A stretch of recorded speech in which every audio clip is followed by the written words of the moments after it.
Anton Castillo doesn't even know you exist. Is the stream still going? Really? It's still going on my end.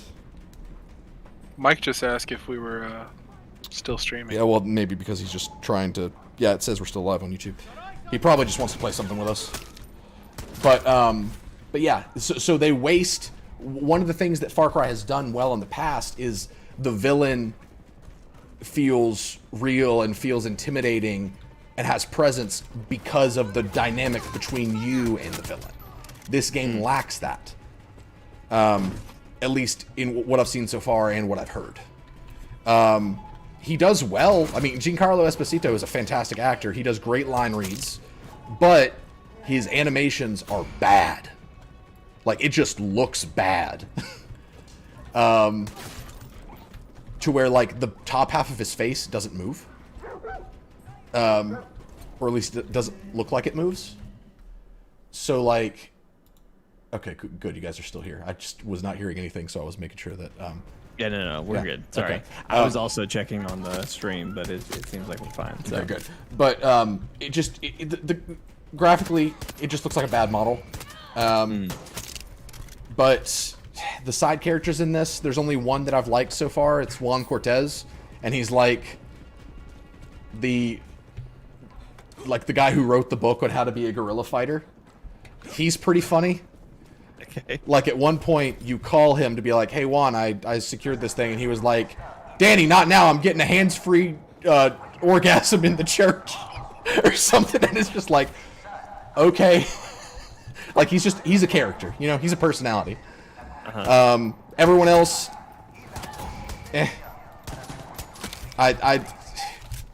I'm not charmed by them. They're very forgettable. So the story, therefore, is forgettable. This game doesn't know what tone it wants to go for, because it's basically Just Cause at this point. That's what I've heard a lot of other people talk about. They've compared it to GTA and Borderlands, which, funnily enough, Steven, I know you've compared it to that as well. They compared it to Borderlands? The first... Yes, but in the description, though, what they really... So, those are the games that I've heard people name, but when they describe why they think of those two, they're basically describing Just Cause. It's just I'm dropping in... What do I want to go screw up today? That's what I've heard about the game. And you just kind of F around and see what you get. Yeah, it's absolutely emulating Just Cause. Like, they did very seemingly intentional things to where it almost feels like it's Ubisoft doing the thing they do where they use a franchise as a proving ground, and it feels like they're trying to create Just Cause. The connecting story threads that were in Far Cry previously, and I will mention these more next time whenever we do have our discussion, whether that'll be this week or next week or whenever. But the connecting threads between Far Cry games are completely absent. That includes two characters that I was really hoping would appear to kind of further the plot there, but they did not. Boomer the dog is in this game from Far Cry 5. Because Hurt from Far Cry 5, well, Far Cry 3, 4, and 5, shipped him to not Cuba for no reason, even though he was confirmed to have died in Montana in New Dawn. So basically, they're trying to say that Far Cry 5 never happened. Because you can't say parts of Far Cry 5 happened without saying the whole thing happened. Because if you know how it ends, then that's the whole thing. Whatever. But basically, they're retconning other games, which is the first time they've done that, and that's frustrating. Because Far Cry 5, to be honest, was one of the best games of the franchise. Overall, probably the best in terms of balancing gameplay and everything else. So they're erasing it, in a way. Like I said before, when they were announcing this game, no Far Cry Arcade, and that absence is very much felt. Because this game really feels like it's trying to be more than a two-player co-op game, but it's only two-player. So it's not three-player. It's not three-player, it's only two. And that's how Far Cry's always been. But it feels like that's a change they should have made. One positive change that I will say both players can bring a Fang for Hire, or a Amigo as they're called in this. So like I've got Boomer the dog right now, and Jeremy has Chicharron the attack cock. The attack what? Attack cock, yes. Yes. So in previous games, only in Far Cry 5 and New Dawn, because those are the only games that did Guns for Hire or Fangs for Hire, only the host could have a companion or companions. In this game, we both get one. That, no joke, is literally the only good change they've made for this game. And they've tried to make some changes. Because I've also heard, too, that if you're playing co-op, whoever the host, they're the only one who their story and skills, right, progress? There are no skills in this game. They switched it out with a gear system, which I'll take it back. The gear system, there's something there. It fits what could be in the future a more than 2-player Far Cry. Because before, like, remember Far Cry 5, there was a perk screen where, like, you could put out fires faster, or you could do, like, breathe underwater more, or you could do 2 death from above takedowns, stuff like that. That is replaced with gear, to where, like, I'm wearing pants that make it to where my repair tool is better, and I can repair vehicles that I'm in just for being in them.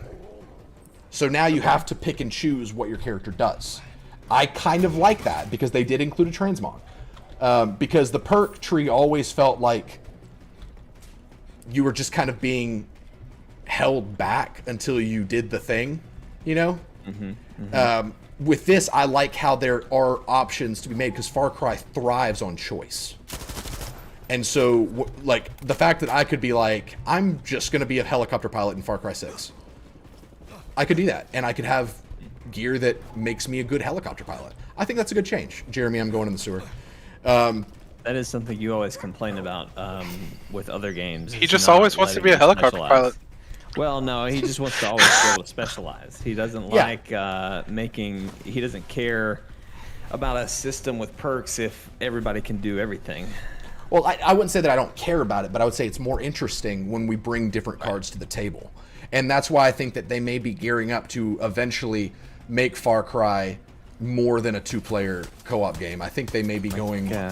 maybe a battle royale, maybe? That's actually being teased, but I don't think that what people are saying, I don't think that it's going to be a BR. I think it's going to be something more akin to Hunt Showdown.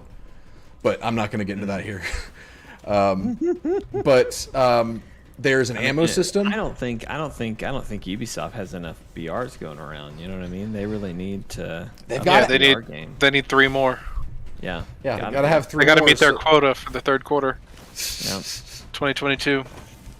Do we even talk about Ghost Recon? No. Fortnite. Okay, good. But yeah, so the other change that's significant, ammo types, which ammo types were always in this game. But Jake, you'll remember, when using a bow, you have fire arrows, regular arrows, and explosive arrows that you can hot swap.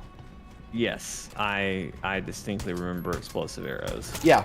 So in this game, that exists, much like armor-piercing ammo and stuff like that. But now you have to pick which one your weapon brings, and that is what they have until you change it again at the workbench.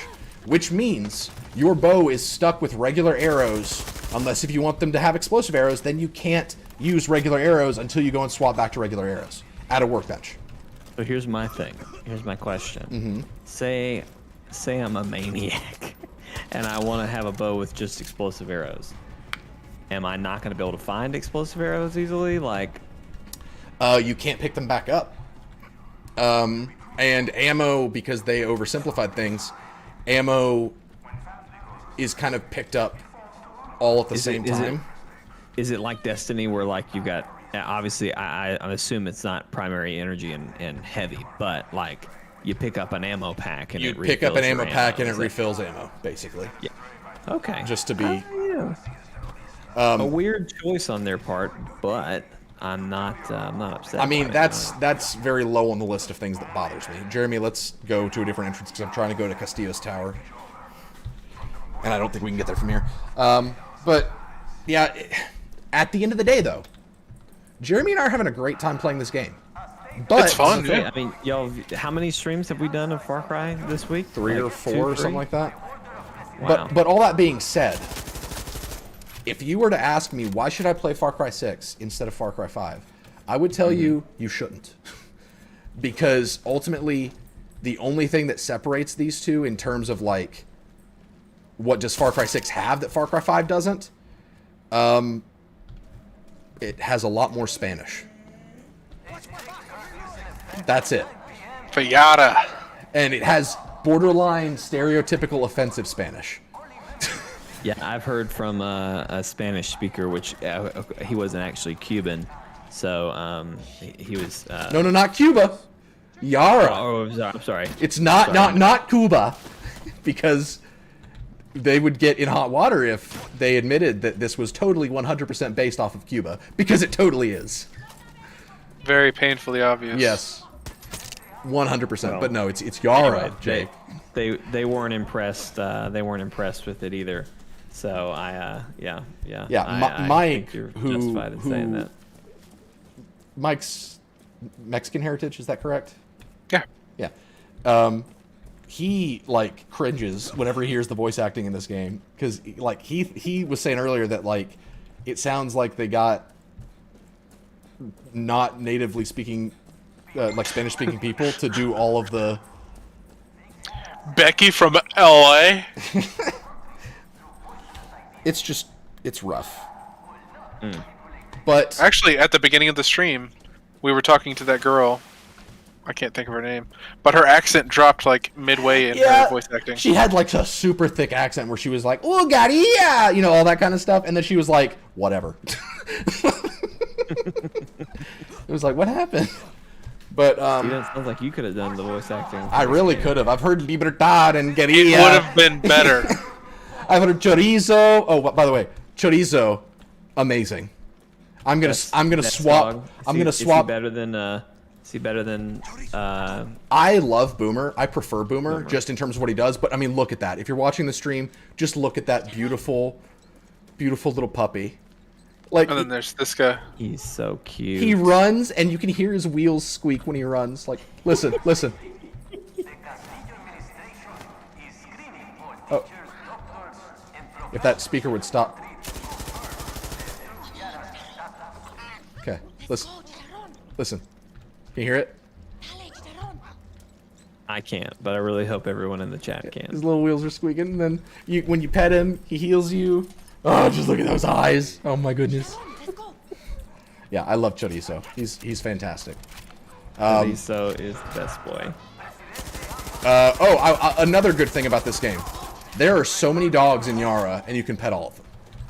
Like, there are different types of dogs, like golden retrievers, labs, all that stuff. And you can pet them. Great change. That's amazing. Oh, Chorizo's getting him! Good job, boy. All right, but yeah. So basically, if I've never played Far Cry, so Jeremy, you haven't talked. You're brand new into the series. What do you think? Steven, were you done? I was done. I was about to toss to you. Okay. Sure. It's funny because like one of the first things I said was, "Wow, this game literally feels like Just Cause had a baby with GTA." You said Dying Light, I think. Dying Light, yeah. Which was a great example. Just Cause and Dying Light, yeah, you're right. It's just got the same vibe. It's the same color palette. Both are very similar. Follow me. And it's... I agree with Steven. There's some weird choices that they made as far as the way the game works, but I mean, overall, it's fun. It's nice to jump on here and play with Steven, but I don't think I'd go out of my way to 100% this game or anything. Yeah, I was about to say, you're not playing it solo or anything like that, so... No, not with Metroid. Yeah. Maybe after I beat Metroid a couple of times. We've only played this on stream because Metroid has had him so captivated. Yeah. That's so funny. So, I want to circle back to Carlos Esposito. Giancarlo Esposito. Giancarlo Esposito. I think it's like in the scenes that he is in, is he good? He's great. I know you said they underutilized him, but so he's good in the things he's in. They just Yes. criminally underused. Well, he has great presence. Like, if you're going to get an actor that can dominate a scene, that's the guy, 100%.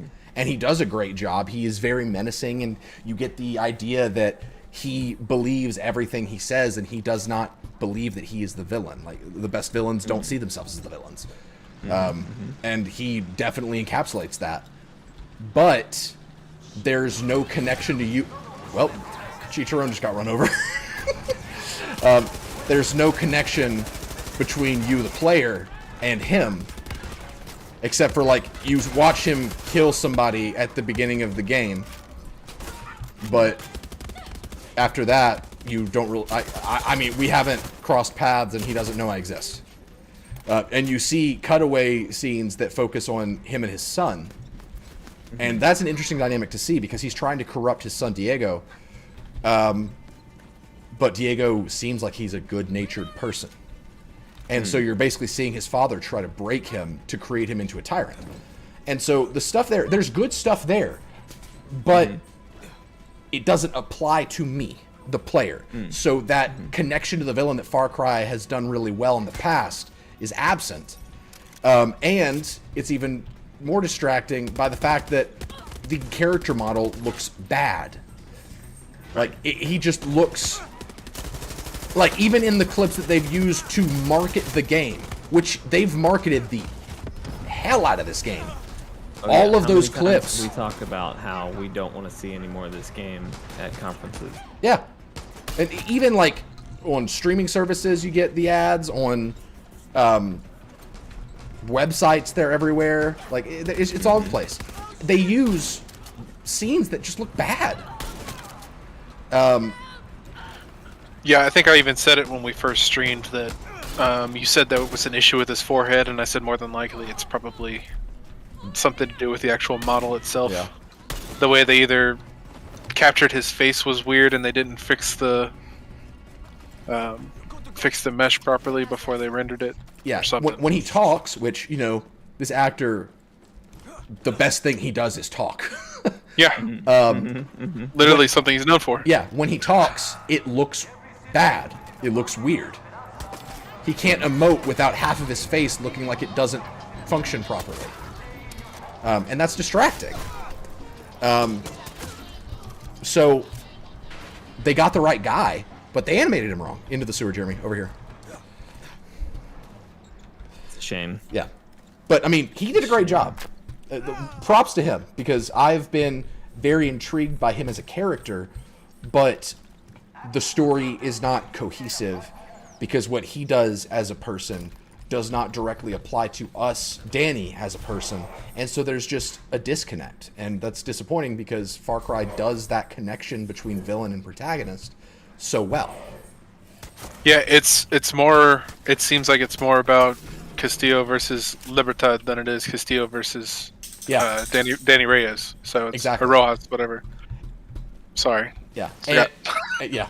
And yet, we're supposed to be a part of Libertad, this large guerrilla fighting force. And yet, this game emphasizes not only are your only companions animals, like Guapo, the alligator that wears a hoodie. That's the wrong way. Or, you know, all these ridiculous animals, which I love them. But if you're going to emphasize this is a guerrilla resistance, don't make it to where you're playing Just Cause, where you're a one-man army killing machine. It is very solemn. Yeah. Like you just feel It's jarring when you're feel alone. Yeah, that too. But it's jarring when, like, you're told that, like, oh yeah, this is a very serious resistance. We need to unite the people. But you spend so much time just decimating everything by yourself. Like, there's no coordination with AI companions that are other freedom fighters. Far Cry 5 even did that, and it did that extremely well, to where you could recruit random people at your camps that had perks that you could unlock, and you could have like 3 people with you at a time. It was great. That's completely absent here, and they just focus on you being able to do literally everything, and your animal companions helping you out. It's so strange. I mean, it sounds like you're disconnected from everything. You like are. not just the story with what's happening with Castillo and everything, but like it sounds like you don't even matter to the game, any of the game's story. Well, you do, because they keep saying like, "Oh, Danny, you're the number one guerrilla. You're inspiring everybody." But really, what they mean by that is you're literally doing all the legwork because no one lifts a finger. Like, you'll occasionally run into other guerrilla fighters who are like doing random things. Let's keep heading east. I want to try to find the way into Esperanza from the east, but you can't like directly coordinate with them. There is a guerrilla operations thing that you can do where you like dispatch leaders and other guerrilla fighters on missions, but it's literally you just send them away, and then when their time is up, you make decisions on how they do the mission, but it's all just on a piece of paper. Like, you just pick option A, B, or C 3 times, and then that's what that is. So it's nothing. Wow. Wow. There are a lot of weapons in this game, as opposed to, well, there are a lot of weapons that have a reason to be there as opposed to Far Cry 5, because you may remember that a big problem I had with Far Cry 5 was that a lot of the weapons felt very redundant. In this game, the weapons do feel like they have a purpose, but then they completely ruined that by doing the ammo system the way they did. So it's just, I think what I said to you and Brody and Miles was, where they fail to innovate, no, where they try to innovate, they fail to do something that works, and they fail to innovate enough to make it feel different. So where it does feel different, it feels like a worse version of what we already have. So what's the point?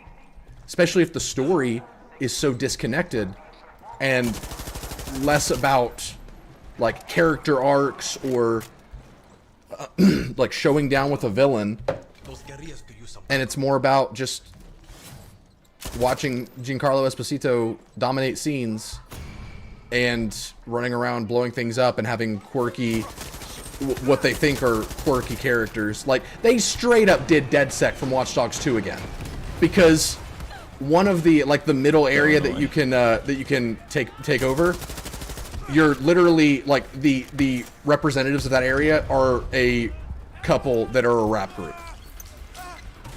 What? Yeah, and it's like, oh yeah, they're the voice of Libertad, so you have to unite them together so they can play their music and inspire people. So like you have to get like Radio Libertad up and running and everything, and it's just like, oh yeah, they need to play their music. We really need them to play their music. That's what will inspire people.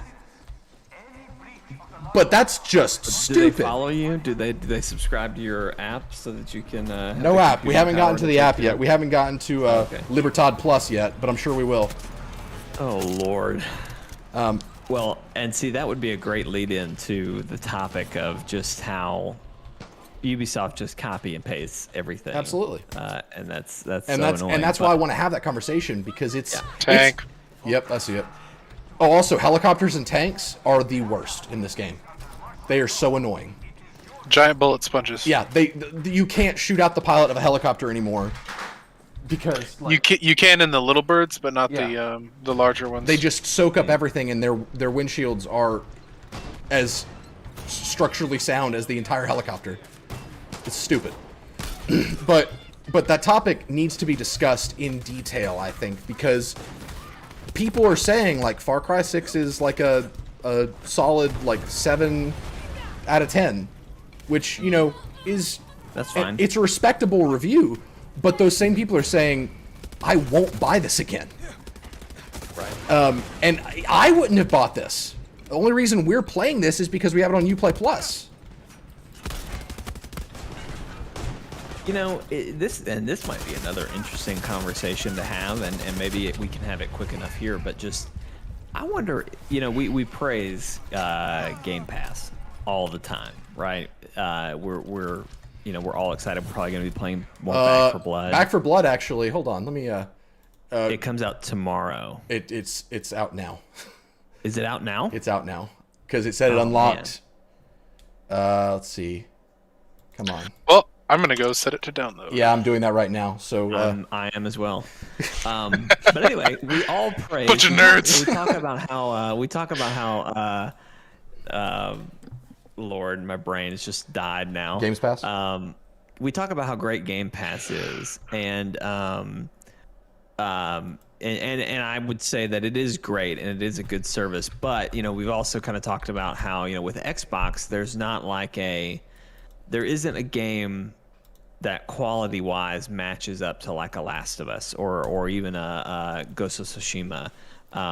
They're all good. Like they release pretty solid, 8s, 9s, but there's not like a masterpiece. You know what I mean? Right. And it's all games that you say, "Wow, I can't believe I have to play this for free." Not, "Wow, I can't believe this game exists." Yes, exactly. Thank you. That's a great way to put it. So what I'm wondering, and this might just be a topic for later, but thinking about Uplay Plus. Well, I would think it's not nearly as not popular, but successful. It's not nearly as successful as Games Pass, I'm sure. But I wonder if having these kind of services where they just want to keep you subscribed, so they release, It is, Mike. some 7s, they release some 8s, they release some 5s. You know what I mean? Yeah. They just keep releasing things so that there's something on there to keep you subscribed. Right. You know what I mean? So you're wondering, you're posing the question, does the subscription model hinder quality? Like, does it just make it to where you end up pumping out you become a 7 factory, basically? Like, just a game that's fun to play, but not one that you'll remember after you've played it. And again, I will tell you all day long, I am fine with a 7. You know what I mean? A 7 Right. is I'm totally cool with you spending my time on a 7. Absolutely. But it's not going to be the one that I nominate for Game of the Year. No. It's not going to be the one that I'm replaying years from now. That's all. Sevens don't get you hooked on franchises, and they don't change the industry. They just exist. They're fun for a while, and you move on. So 7s can only be viable for so long. Exactly. Yeah. You got to have some 10s in there, or some 9s and 10s in there to keep it valuable. Yeah, Anyway, I don't know. real That quick, might be an interesting. Jeremy and Mike, I had to look it up. I had to search Back for Blood on Games Pass, and it showed up. Okay, I just did that and it didn't work for me. Interesting. Try closing the app and reopening it, because I did that before I looked. So you guys are getting it on PC, right? Back for Blood? Yes. Yeah, it's free. Okay, great. Just making sure. Yeah. Because at one point we had you were like, oh, we might get it on PlayStation and do all this stuff. Well, see, I played the beta on PlayStation. It was like, for whatever reason, Back for Blood specifically feels horrendous with a controller. Yeah, it was bad. And then it was like, oh, it's going to be on Games Pass, and it feels really good with a mouse and keyboard. Fantastic. I didn't have that hard of it. Or I didn't dislike the controller that much. I mean, Oh, that's right. Y'all had a lot of issues with the aiming. I remember. Now. yes. Like, and that was the issue, is that there are certain games that, for whatever reason, that you just can't get the sensitivity right. It always just feels off. And it was one of those. Gotcha. Weird. Yeah, Well, we will have to have a more in-depth discussion about Ubisoft and some of their franchises and how to best salvage them. But that'll have to be a topic for another time. That's going to be the end of tonight's stream and the podcast. Thank you guys for listening and watching. Of course, we are on YouTube at chortlegames.com. Tank behind you! Oh, Lord. We're on Twitter and Facebook, both at Chortle Games on Facebook. And then we stream on Twitch, twitch.tv/Chortle_games. Only place that we have an underscore, so I apologize for that. But anyway, the podcast is not the only thing we do here. We, of course, stream on Thursday nights, Friday nights, and Saturday nights.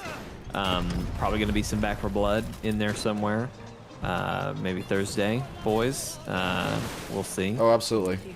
We might actually be playing it in the next few minutes. But You're gonna I'm not going close this out and jump back into it. No, I'm not. We're not streaming it. I'm Gotcha. I'm spent. We've been There you go. We've been killing I so figured many no way. things. Like I figured. my shooting hand hurts. This whole time we've been just demolishing everything. Yeah, I'm just around trying to it. get to the sure. big building. We should get a helicopter, Jeremy. Let's just get a helicopter. Why haven't we gotten a helicopter? Get a hell- I want why to. y'all I want to get my 50 cal. I unlocked it. Oh, yeah, let's get you a 50 cal. Well, anyway, I'm sure there will be some Back for Blood. Sometime and- soon. and Oh yeah. sometime soon. Yeah, so lots of good stuff to look forward to. But just, of course, subscribe. Follow us on our Discord. You can get to that in the description of this video. We'll keep you posted on what we're streaming, what days. But in the meantime, thank you guys for listening and watching. Steven, Jeremy, thank you for doing an extra long pre-stream. And until next time, we'll see you. Oh yeah.